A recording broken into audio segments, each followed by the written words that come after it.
Good day everyone, my name is Catherine Rose Pagrama, student nurse from Davao Doctors College. For today's video, I'm going to perform the adult CPR, AED skills, pediatric resuscitation, the newborn, and the infant CPR. Cardiopulmonary resuscitation, or the CPR, is called a life-saving technique that's useful in many emergencies, such as a heart attack or near drowning, in which someone's breathing or heartbeat has stopped. The American Heart Association recommends starting CPR with hard and fast chest compression. So first, we do the adult CPR and also the AED skills. So now I will be performing the adult CPR and AED skills. Let's begin.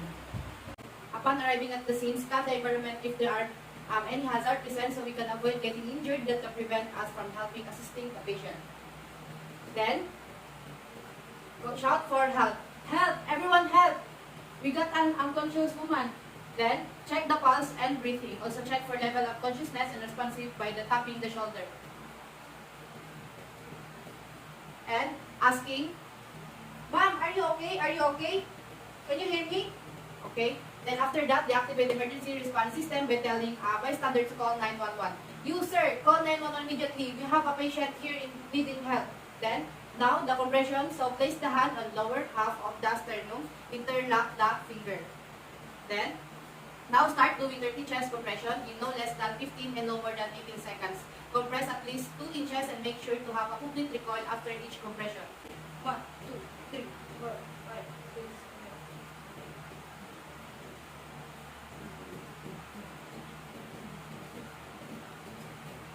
6, 30. Then, immediately give 2 breaths with barrier device. I am going to cover my patients. Then mouth and nose with it, and head tilt, then chin lift upon the patient's airway. So give each breath over the 1 second and make sure that there are visible chest rise with each breath.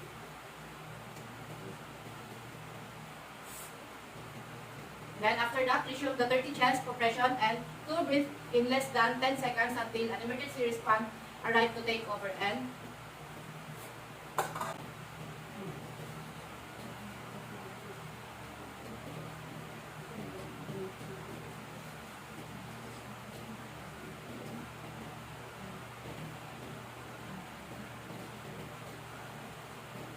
30.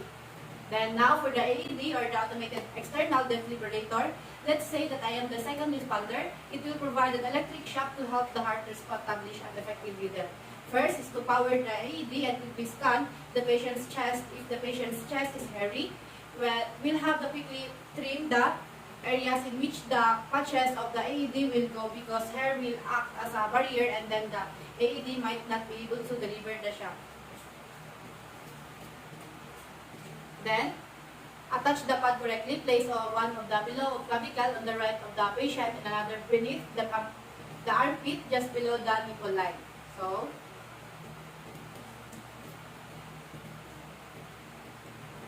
now the AED will analyze the heart's rhythm and it will tell us to stop doing CPR or touching the patient because it will deliver the electric shock. Now, clear to safely deliver the shock. Everybody clear. Next is now deliver a shock, delivering shock in a 3, 2, 1, shock delivered. After that, the AED will tell us to resume 30 chest compression, to rescue, breathe, or how many cycles. After that, it will analyze again and it will deliver shock to. So we will continue to do that until the AED tells us to stop or when the patient has been revived. Training mode. Call for help. Remove pads from package in back of unit. Plug in pads connector. Apply pads to patient's bare chest as shown.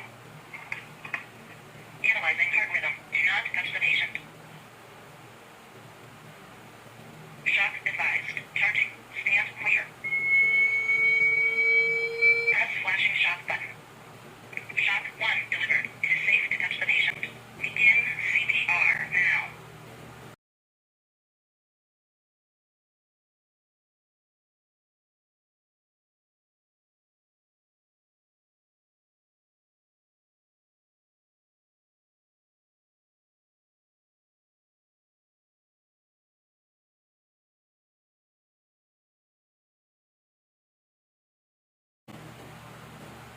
Also remember the row 2 minutes or after the 5 cycles since it's exhausting to do the chest compression alone. Okay.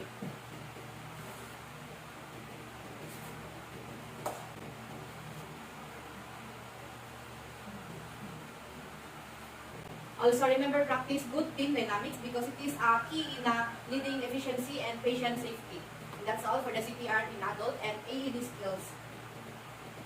So for the pediatric resuscitation, what are we going to do is pediatric resuscitation. It involves a child or an infant who needs immediate resuscitation. So basically, the procedure is just the same with the adult CPR. The only difference is the number of fingers and hands used during the chest compression. Just like what we do in the adult CPR, we need to check if the surroundings and make sure that the scene is safe. So next, check the patient's level of consciousness, and if the patient is not responding, we need to do the emergency response system. So, baby, can you hear me? Baby, are you okay?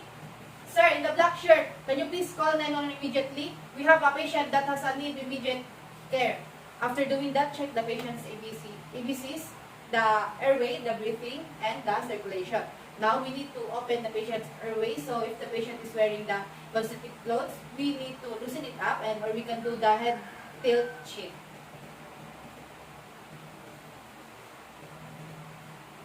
Then, now after that, we have to check the patient's breathing and using the look, listen, and feel method. Look for the chest and rise and fall. Listen for the breathing sounds and then feel for respirations of air.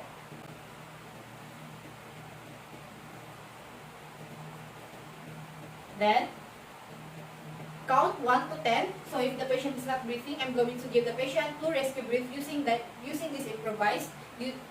Cover the patient's mouth and nose with it and deliver 2 rescue breaths.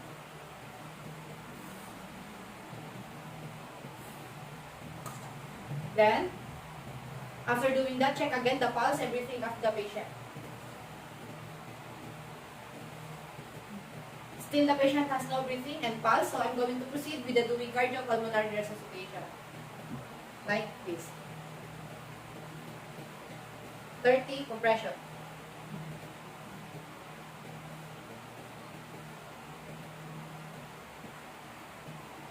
So if the patient has already returned of circulation, we have to place the patient in the recovery position by replacing the arm that is nearest to you in the right angle, and then grab your hand that is on the other side, place back of the other hand, other hand on the patient's cheek, and then hold it there. Then grab the further knee, flex it, and then grasp the leg to roll the patient to the side that is a recovery position. After doing that, we'll have to wait for the rescuer and document. So for the infant resuscitation, my patient here is infant.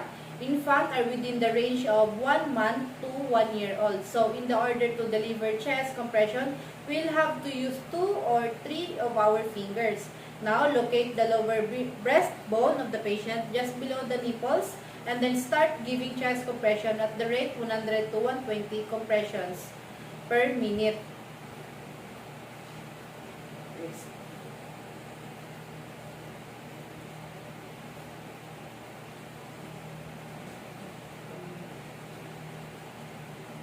Then, after that, immediately give the patient 2 rescue breaths.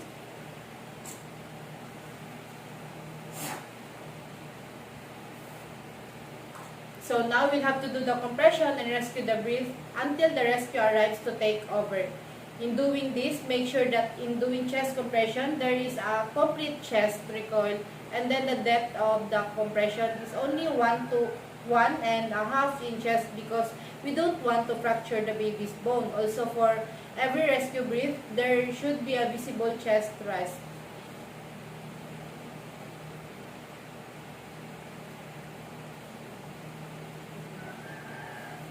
So, assuming that I'm done with the 30 compression,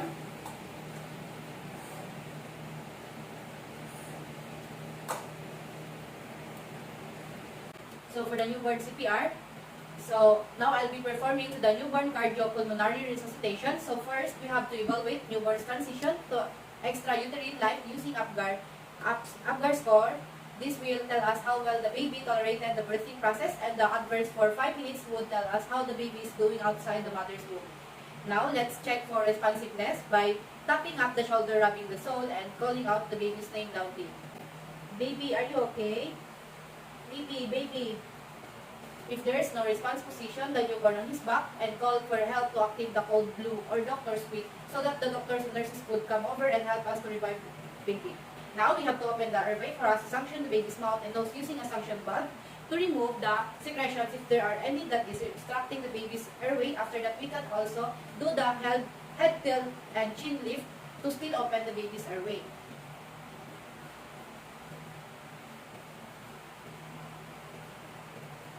Then, since the baby didn't respond, so the stimulus we have to perform, positive pressure ventilation or the PPV using pediatric bag valve mask BVM initiated if apneic and bradycardic.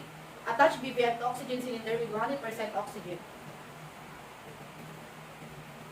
Then, covers the entire mouth and nose with BVM. Now, hand position would be the thumb and forefinger of one hand will be placed at the rim of the back mask. Then, the 2-inch pressure seal and the remaining fingers will be placed in the jawline of the baby and support the baby's head. Okay? Then, so we'll have delivering oxygen to the baby, ensure to maintain a proper pacing. So, we're going to do is a breath 2-3-3 times, 5 times. Okay? 2-3-3 breathe, 2-3-3. Breathe 2-3-4, 2-3-4. Then, allow 30 seconds of ventilation of 40 to 60 breaths per minute and look for the chest rise with each bag. Okay? Now, have someone attach the cardiac monitor and pulse oximeter to keep track of the baby's heart rhythm and the oxygen saturation. This will help us monitor the efficacy of the CPR. If there is no increase of heart rate after performing the PPV, we'll have to proceed and perform gentle chest compression. If heart rate is still less than 60 after 30 seconds of PPV. So we are going to use 2 or 3 fingers or 2 thumb technique when doing compression too. So let's place the compression of the finger and the center of the chest just below the nipple. And I am going to begin chest compression with 30 chest compression and the 2 rescue breath and press down approximately 1/3 the depth of the chest, about 1.5 inches, since we want to avoid harming the baby by fracturing the rib cage. Completing the 4 cycle, revise then. So assuming that I've done compression, then give him or her 2 breaths.